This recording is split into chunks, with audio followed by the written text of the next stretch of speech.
The headline news in January landed like a thud at Hope High School on the Cape Flats. They had only attained in the end of year, what we used to call the matric, the NSC, a 35.9% pass rate. The problem with that was it was the lowest pass rate in the history of the school, and it was the lowest pass rate in that metro, in the district. So of course, everybody was upset by what had happened. And there it stood, in case you didn't see it, headline news, and so on. I read the story, with the necessary horror, and then I realized that this school was right next to the home in which I grew up in for many years in this area. And I realized also that I couldn't just sit there and do nothing. I've worked with schools in all 9 provinces. I've worked with failing schools across the world. How could I not respond to a school right next to the family home? So I picked up my phone and I called the head of education in the Western Cape, and I said to him, listen, your brother, I'm offering you my services for free as a turnaround specialist, provided you agree, the government, and the school governing body agrees. They got back to me within an hour and said, everybody agrees, when can you start? So every morning at 6:30, I started the school, and then at 1 o'clock, I drive all the way to my paid job here at Stellenbosch University. And then when I get at home at night at 9 o'clock, for the first time in my life, I'm washed out. I'm dead. Not physically, but emotionally. And so on day 1, I went to the school very early, before anybody got there except for the guards. They opened the gates, and I walked around the school just to get a sense of what the school is about. And then when the kids came through the gate, I was at the gate, watching them come in and walk right past me, and I thought to myself, this is very interesting. And then I went into the classrooms, and I couldn't believe what I saw. In one class, a boy sat with his feet, this is grade 8, on the desk, and the teacher was teaching. Kids came in and out of the classroom all the time, and the teacher was teaching. 2 boys started to grab each other, and the teacher was teaching. 2 other learners stood at the door of the classroom, leaning out, having fun, and the teacher was teaching. And I couldn't believe what I saw. So I went to the principal's office, and she's an amazing principal, a wonderful human being. And I said to her, ma'am, you have a dysfunctional school. And I could see her rock back in her chair when I gave her that news. But I could also see the frown on her face, which said, let's fix this. She said, how can I do this? I said, the first thing I want you to do is not sit in your office. I want you for 2 or 3 times a day, walk around with me and see what is happening in your school. She said, that's a good idea, but why do I have to do that? Because I said, I just saw a whole lot of condoms on the one stairwell as well as on the other stairwell. And when we find the culprit, by the way, the student says, I didn't know this is true, but apparently it is true. They use the condoms to polish their shoes. I can think of other reasons to use condoms, but polishing shoes wasn't one of them. Anyway, after a tiring day, I went home, couldn't sleep all night, woke up at 4 o'clock in the morning, sat in my study, and started to cry. Now, I didn't cry very easily. I'm a blue bull. You don't cry. And I realized that the reason I was crying is not because of this school. The reason I was crying is because I couldn't believe in a country like ours that you could fail children of the poor and the working class in such a persistent way. I couldn't believe we do this to our children. And the problem is the school has a really good principal. The problem is the teachers there work very hard.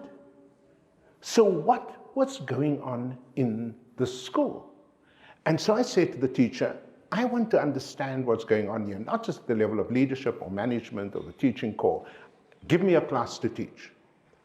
So I went into a class, and they said, we don't have an Afrikaans grade 9 natural science teacher. Would you mind teaching the class?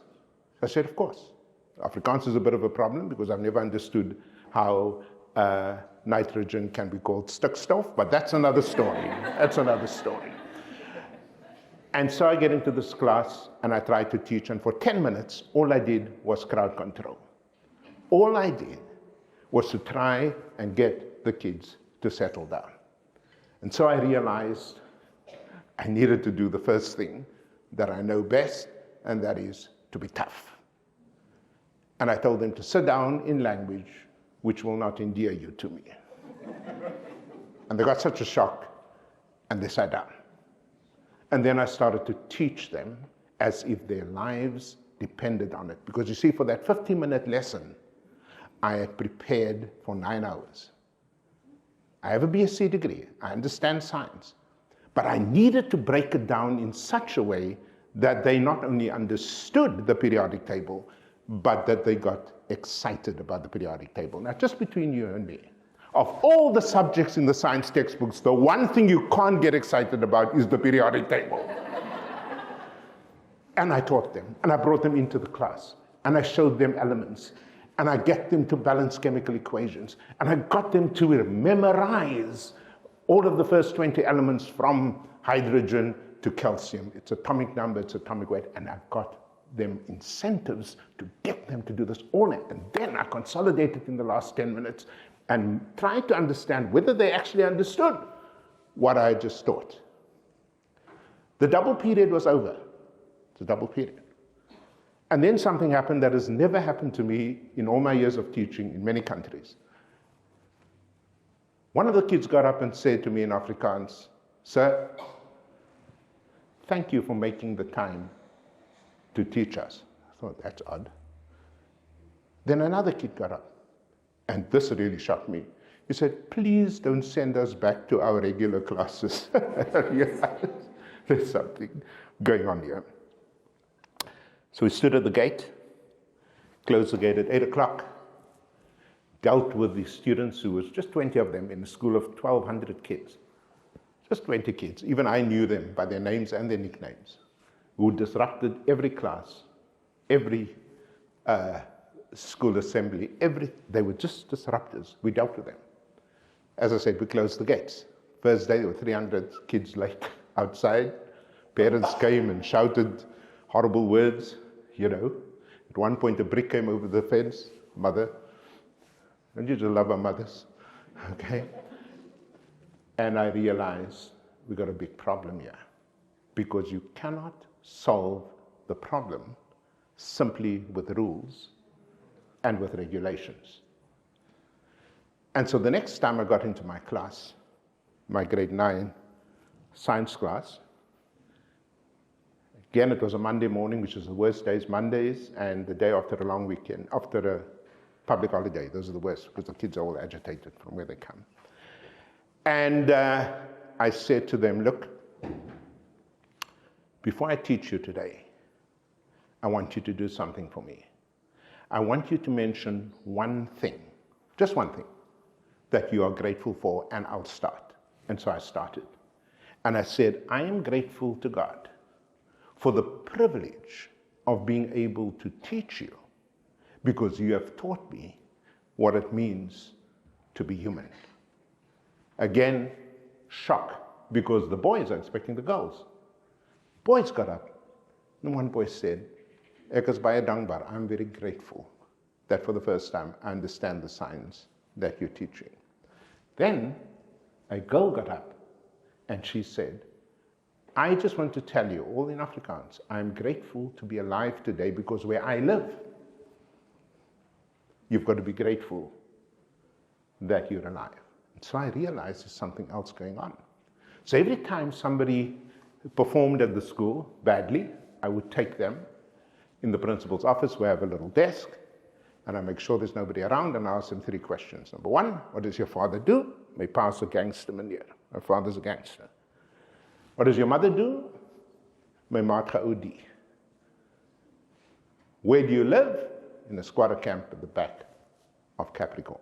And it went like that, and I realized that very few of these kids actually live with their biological parents. Most of them were with a granny or an uncle.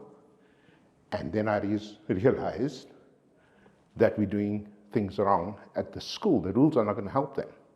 So I stood at the gate again one morning, and I started the habit to this day of greeting every kid as they came past.